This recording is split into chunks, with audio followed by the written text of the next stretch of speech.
Welcome all to the Amateur's Guide to Shogi. Today we are back with the 2021 Kisei Title Match between Akira Watanabe and Sota Fujii. Now, I just quickly want to correct something. I think in the last two videos I've been saying that Akira Watanabe was the current holder, but it is actually Sota Fujii, believe it or not, the 19-year-old who is the current title holder of the Kisei title, and it's Watanabe who is challenging him. I think where I got confused is that last year in 2020, it was the same two players, but the roles were reversed. So Watanabe was holding, and Sota Fujii took it from him. And then Watanabe came back this year to challenge him. So that's just something that I need to clear up. But this is the third game in the match. The match is best of 5. Currently, Sota Fujii won the previous 2 games. It is 2-0, meaning that if Fujii wins this game, then he will have clean swept this title match. 3-0, title match over, he retains the title. So Watanabe needs to win this game to maintain his position in the title match. Okay, so on the black side here, we've got Watanabe, and on the white side we have Sota Fujii. So yeah, let's get going. Now, as you'll notice, on first move, already we've got something different. In the past 2 games, they've both played static rook straight away, but instead we get pawn to 76 as the opening move from Watanabe.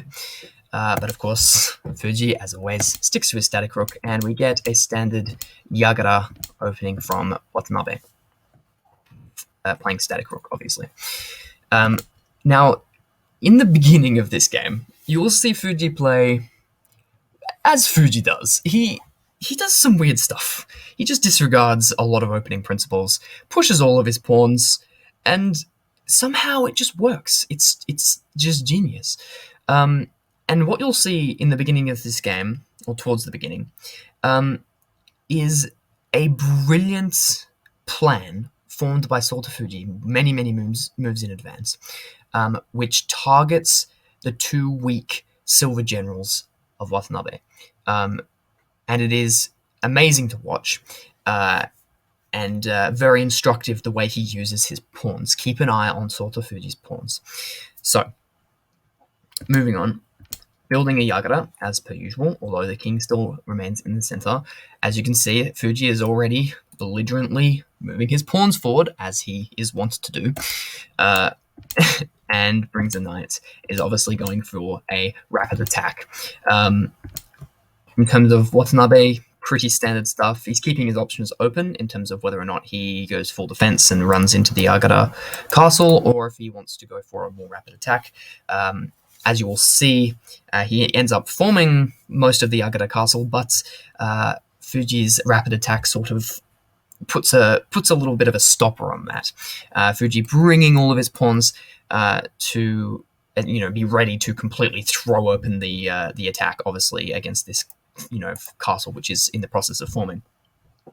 Okay, here's an important move. At this position, I believe is when Fujii formulated his plan. This crazy, 10-move plan to target the 2 weakest pieces in Watanabe's camp, which it may not seem like it, but it is these 2 silvers. And his plan is to just harshly target the silvers and their weak positioning to gain some advantage here. And it starts with this seemingly very weird move, moving the rook over 1 square, which seems very silly because he's playing static rook, and he moves his rook over to where it's staring at his own knight, and also at 2 generals on the other end, which are acting as like a wall. They are effectively a castle without a king in it. So why does he do this? Well, he wants to target this silver that's currently being x-rayed by this rook, right? And the next move that he plays is targeting this silver to push this pawn and attack this silver. And you'll see why as it goes on. So Watanabe continues to sort of build this Yagara. If he pushes this and brings this over, then it's a Yagara castle. A few more developing moves, and then the attack begins. So he put the rook here to not necessarily to facilitate this pawn push, because obviously it's not being protected, right? But this rook is going to be able to launch an attack based on this pawn's attack in the future, aided by this knight once it moves. It's going to be a triple piece suddenly opening up when this knight moves, because the rook behind it will open up as well. Okay, so of course, can you let this pawn take? No, not really. So you want to take it yourself. But of course, this opens up a square for a pawn drop, which would be a very nasty pawn drop, which you will see why in a second. But importantly, Fujii doesn't have any pawns in his hand, so he can't do that yet. But he's created the square for the pawn drop, right? And now, the next big part.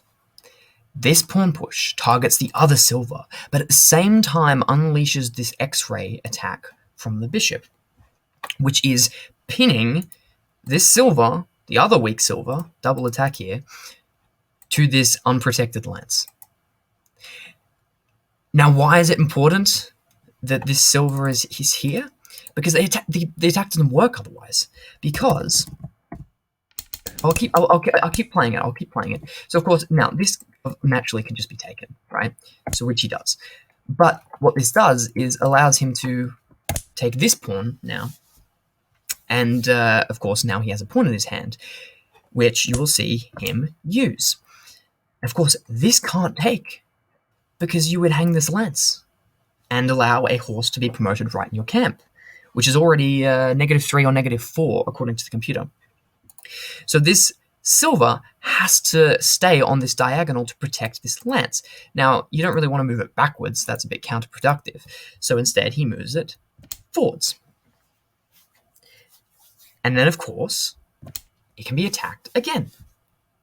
And this silver is effectively trapped, because its only way out where it can't be captured is to move backwards in this direction, but once again, that would hang this lance. So why do I say that I think Sota Fujii came up with this plan all the way back here?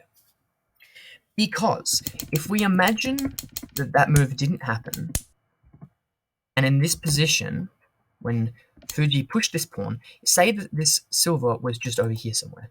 It's still sitting here. This pawn push didn't come with an attack. Then this opening up of the bishop wouldn't have been as big of a deal, because you could just move this bishop here. Then, when this pawn drop inevitably happens, you can just take it, because now there's no threat. If you just take the bishop, you just take it.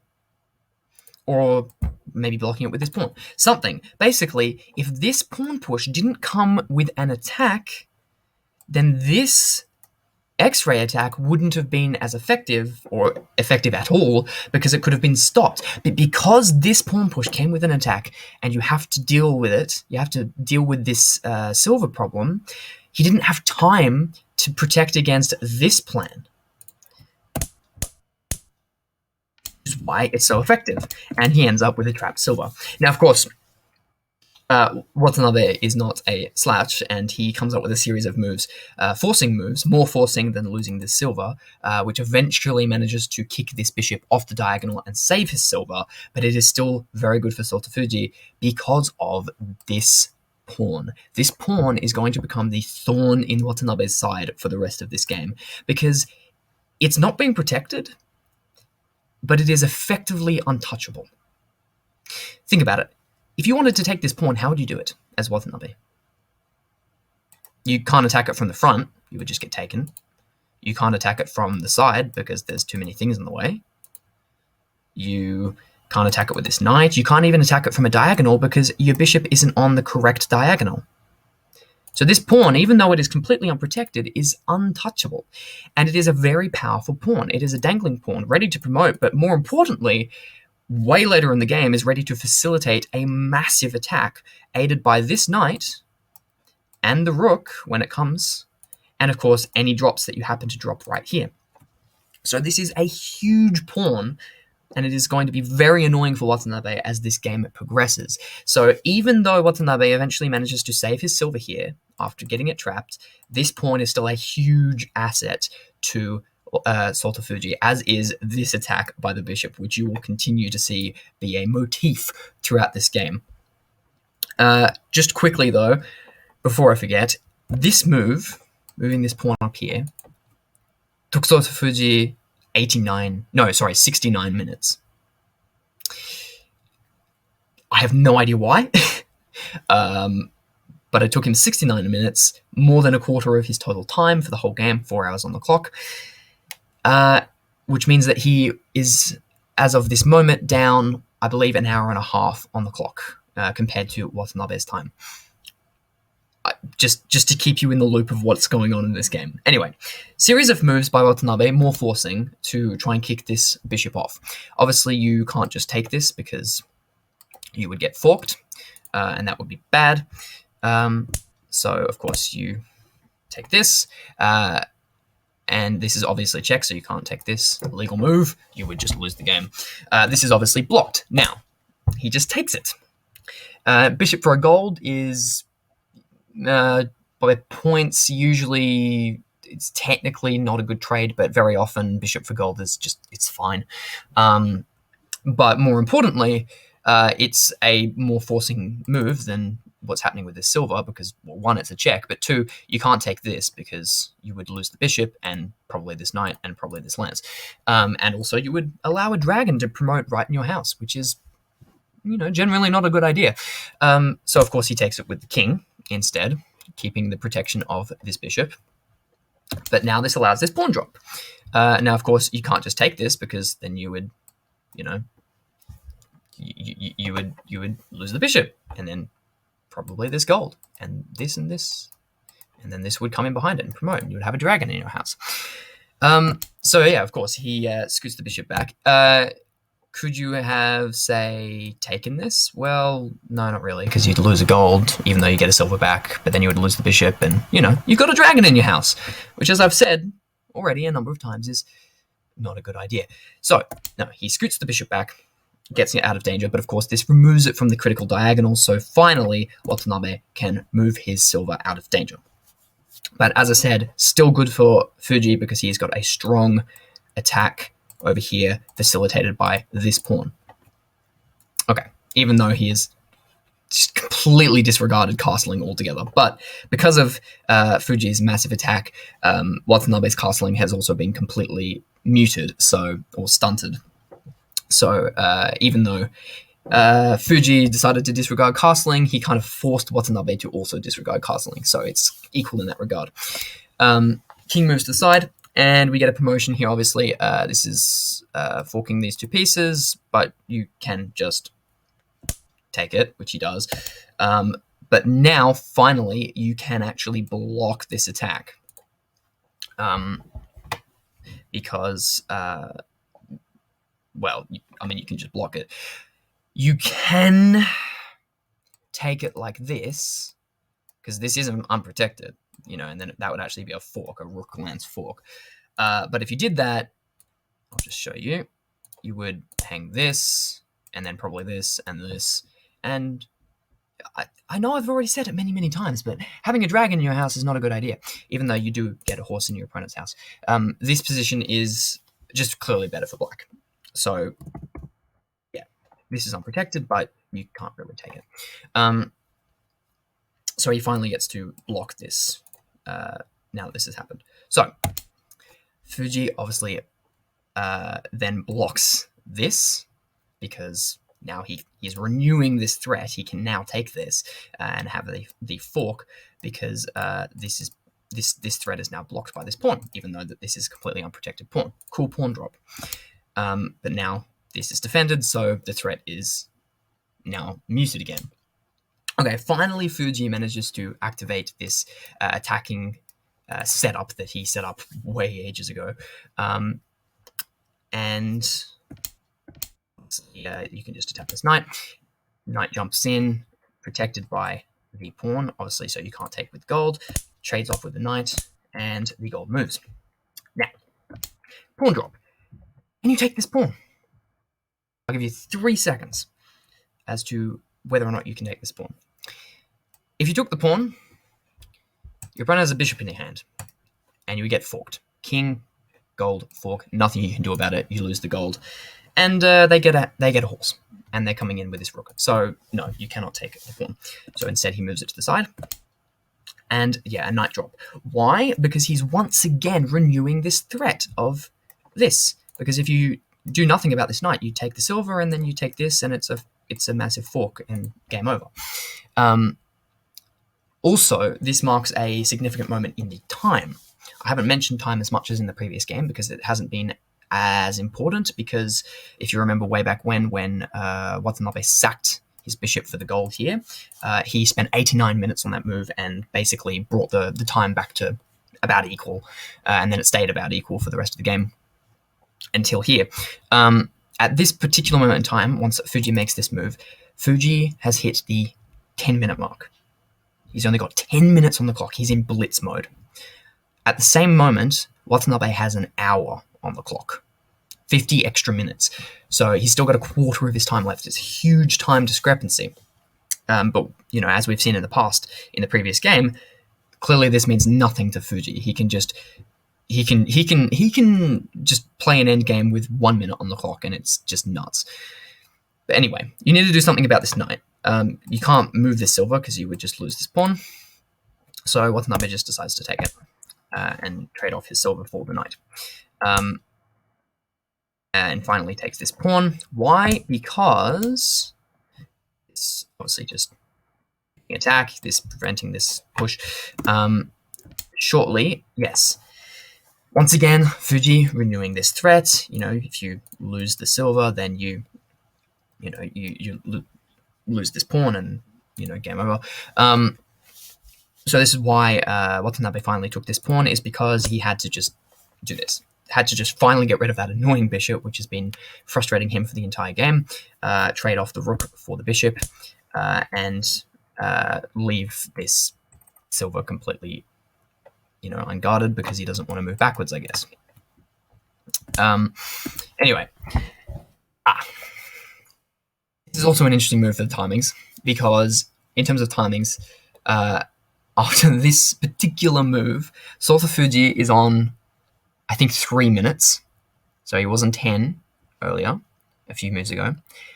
And Akira Watanabe is on 4 minutes. So about, 8 moves ago or something, he was on an hour. Now he's on 4 minutes. And yes, this is a nice fork, which is obviously, the rook is protected. That's the more important piece. And Watanabe goes, well, hey, why take this free gold when I can just play a better move? Yes, this attacks the hanging silver, but more importantly, it adds another attacker to this square, which would be very dangerous. Because obviously, if you do nothing, bishop takes and promotes with a check, and you win this free rook. So obviously that is defended with the rook. And notice how Fujii is expertly defending and attacking at the same time with this rook. It's a multi-purpose piece, and it's if you can do that sort of stuff in your games, it's really, really, one, you feel great, you're like, I'm really smart. But two, it's just also really good if you can use, get 2 pieces for the price of 1. So he protects with the rook, still attacking with the rook. Keep that in mind. Knight drop gives a check, and if he takes this silver, not this silver, because even though it is free, he would be moving his gold away from the king, and that's if the king was here and the gold is over here, this gold is probably never contributing to the attack again. So even though it's a free silver, he wants to keep the gold close, even though the gold can now be taken. But it isn't taken because he's got a better move. He attacks with the rook. Obviously, this is a fork, a triple fork, actually. But that's not as important as the fact that he's just now got a rook right next to his opponent's king. And finally, this pawn, which has been annoying Watanabe this entire time, still being backed up by this rook. This rook is still an attacking piece. Finally, this pawn comes into play in full force, and is going to make a big attack, obviously. Once the pawn is cleared off, this rook is now completely opened up as well. Keep that in mind. And we just add another attacker. This is adding an attacker to 2 squares. Once again, multi-purpose piece. Obviously, if you allow it to take here, that's really bad because this rook is getting in regardless of what you do. And of course, you can't allow it to take here because, well, the rook would take here and that would just be mate. So this silver is you can't allow this silver to stay here, so it's taken. But of course, that's a free gold. This is also a free gold, finally taken. But of course, things are getting a little bit scary in Black's camp now. Yes, he could have just taken here, but that's not as forcing of a move. In the end game, especially when they're both literally playing on bullet time at this point, 1 minute apiece, you want to play more forcing moves. This looks very scary, and it is. But of course, the king can still escape, and it doesn't give a check. It's not that forcing, even though you get another dragon. So, forcing move. King runs, obviously, it's the only square. And finally, this free gold is nipped by Sota Fujii. So he's got a gold and a bishop in his hand. This is important because, as you will see, Watanabe gives a few checks, but he ultimately doesn't have anything. The king is too slippery, it can run away. This obviously threatens the rook. Fujii is like, I don't want to lose my rook, so I'll just lose it a different way. Honestly, I've got no idea, like, if this was intentional, if he just hung a rook on low time, I honestly don't know. But critically, even though he hung a full rook for no reason, this move is not a forcing move. It's not a check. It's not, it doesn't do anything. So now Sota Fujii has the initiative for free, and that's important because this Watanabe resigned. So when I said earlier that it is important that now has a bishop and a gold in his hand, there was a reason I said that. It's because from here, it's a fourth mate, basically, now that he has those two pieces in his hand.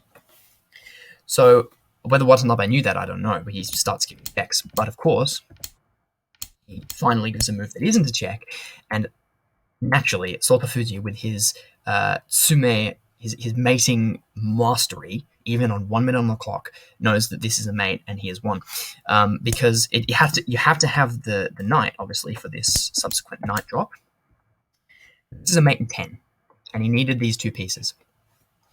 The mating moves are this.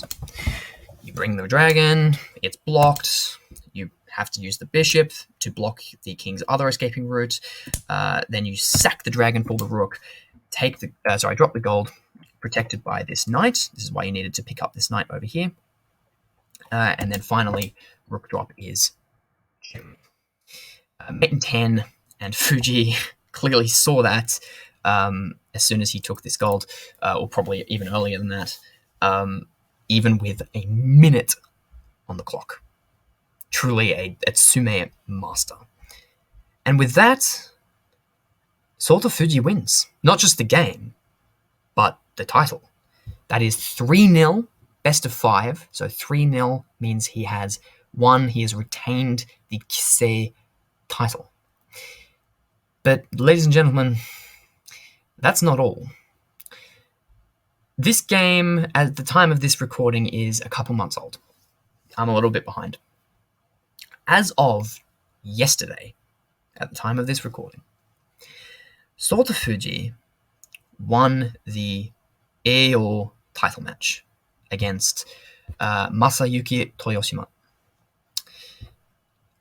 About a couple weeks earlier, he also won the Oi title match against Masayuki Toyoshima, which means as of yesterday evening, Sota Fujii became the youngest player ever to hold 3 titles at the same time, at the age of 19.